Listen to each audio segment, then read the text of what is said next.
Hi everyone, welcome to this video in how to start with CursorKit script for After Effects. And yeah, this tool will allow you to create cursor elements for your video prototypes and automatic animations for them. Let's go to After Effects and check it out. So I have an animated user interface here with a simple transition right there. But in order to showcase this as a video prototype, we need to add a cursor pointer. To do that, I just select the composition where I want to have the mouse cursor, and I just hit create cursor. As you can see, the cursor composition is created on top of the layer list here, and it has already an effect applied to it. Here you can control the size and the opacity. In my case, I guess I'm just gonna go and hit I guess 50% because it's too big, and that will do it. So now I want to animate. To animate, I'm just gonna hit position, click on the stopwatch, and move forward a little bit just to create another one. Let's see, I want to move here.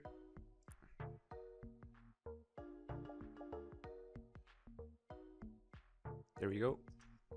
So I need to change the mouse at this point because I want to add a hover effect. To do that, again, let's make sure we are in selecting the composition, and I just hit the mouse type that I want to change. Let's say this hand, and it's already there, and it will animate. The change will happen in the current time. So if we go inside the composition, the cursor composition, we will find this changing happening at all layers. Here you see it will be automatically animated with whole frames. That's really practical. And I want to add a click effect here, so I just come and I click it. So again, make sure you're this and just hit in actions panel, click. What that will do is adding this click effect that we see in video prototypes. Again, if we go into our cursor comp, you will realize there is a shape layer already animated with an async and everything. You can change anytime these things, and then you can change also the color. I'm gonna add probably just a gray color here. Perfect. Let's make it white. All right. So I arrived. The mouse has to change here or around here. So I can just move all the keyframes, or just one keyframe actually, but I like to move all of them. So you have freedom, you have control over your animation, and that's pretty much it. If you want to change your cursor many times, you can just hit any of the different options you have there. Even if you want to add mobile, then if you're on mobile, this will add many keyframes each time you click. It's just controlling the opacity.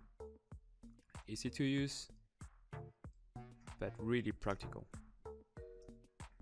Okay.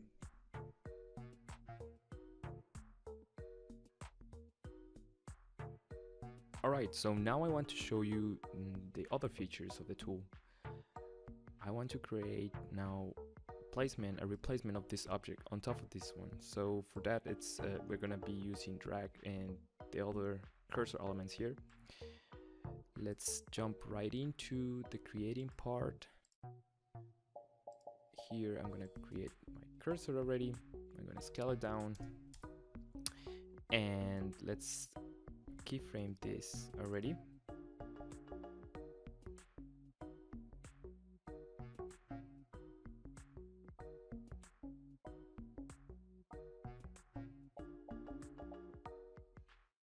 So now I'm gonna change the cursor here. I want to replace it for a hand, so it's giving the user the feedback of, you know, I can take this object. And when I have this, then I'm gonna change to grab the whole element there.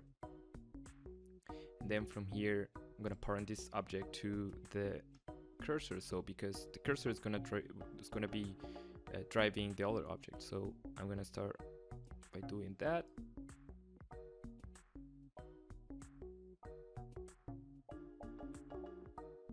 So I'm just gonna move it around here, and then from here I'm gonna animate this object manually so it's free. I duplicated actually that layer twice here, or just once, and so I have a different, I don't have all the time the element moving with the cursor. That's something quick that I did, but you can of course create a rig for that. And yeah, let's just then drop this one here.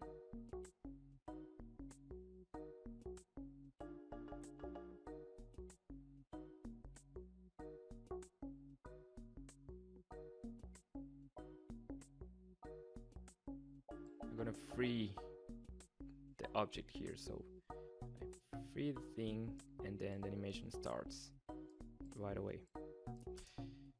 Yep, so something like this. And so now I want to really show that I was clicking and holding in here, like here, starting from here.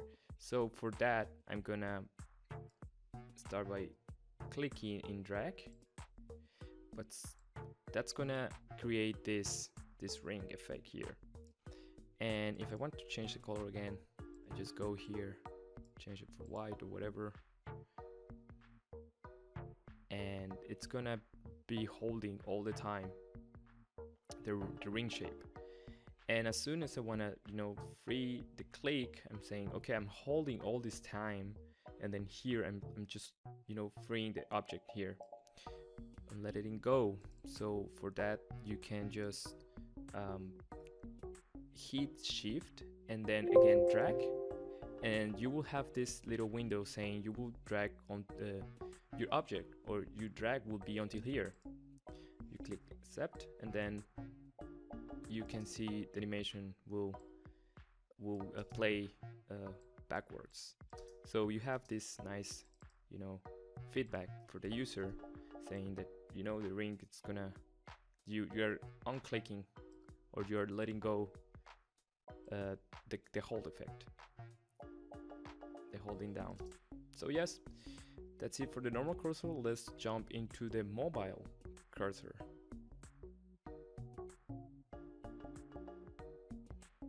I have the same thing, but I want to change it for, let's say it's a mobile platform. The layout will be different as well, but just for the sake of you know, for the sake of doing this tutorial, I'm just gonna show you with the same thing that we did just now. I'm just gonna change the icon to mobile is this one, and then I'm gonna start dragging or clicking here.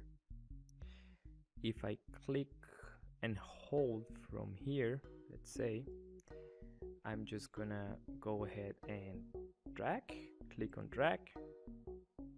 That's gonna, you know, create that scaling that we see in mobile, you know, icons that when we're doing prototypes. And then we're letting it go the object here. So again, shift and drag, and that will create your drag onto here. And then we have the scaling back again to the original size. So yeah, that's pretty much for dragging. There you go.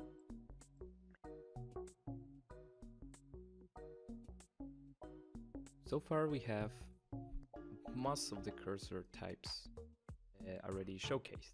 So let's check the last one, which is the you know, text typewriter effect. And just the text icon is really simple. I'm gonna start by creating again. I'm in composition pages 2, so I'm just gonna create my cursor here.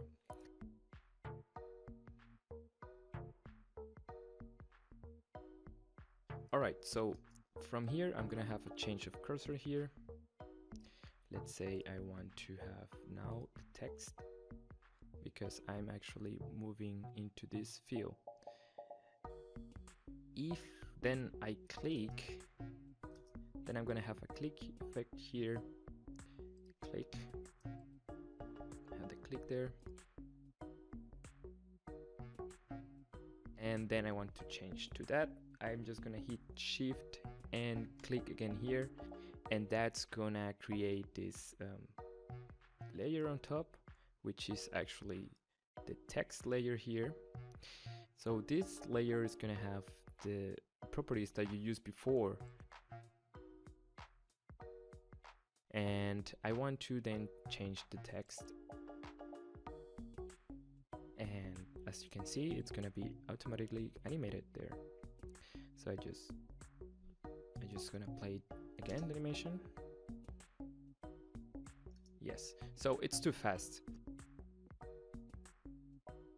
We have the color here. You can change always the color of the font or your text there. And I'm also gonna change the speed.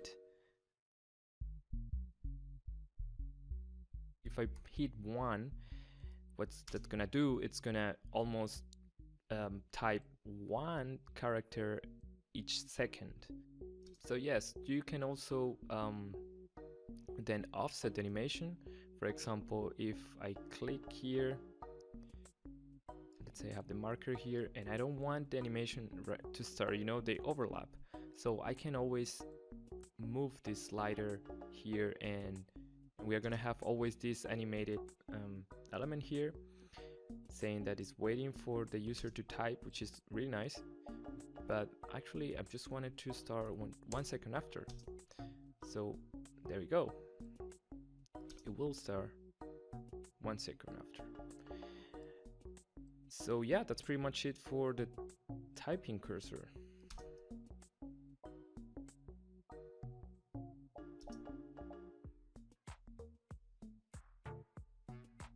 The last feature is really simple.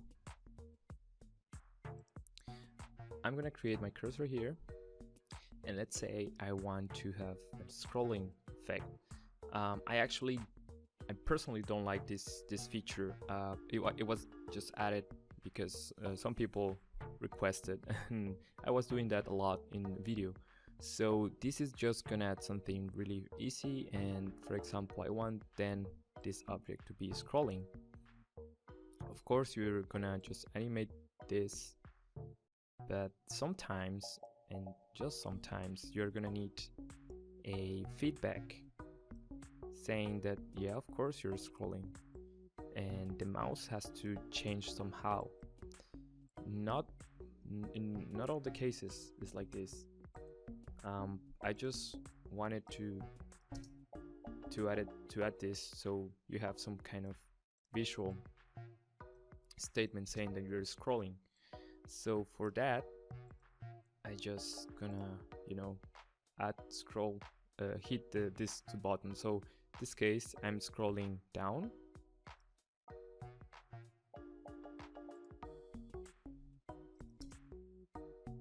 So that's what it does. Just adds a text. Again, you can change the color, or even the size or the opacity. Normally you control that with your character the panel here, and it will be animated already. Really simple animation. You can also, of course, extend it. You have full control over it. And yes, that's what it will do. So if you wanna have also a scroll up, let's say after it's gonna be scrolling up, then you just hit scroll up, and then the animation will be there. It's gonna be creating these different layers one on top of another, because I want to have freedom. If you're then moving your layer, your cursor layer, then you can just parent these ones to your cursor comp layer, and it will move around with it. But I would like to have freedom with this and just, you know, probably animate this in a different way. So that's why I just let it out. It was before in another script version I had this parented already, but it was better to have it like this. So that's it. Thank you for watching this video.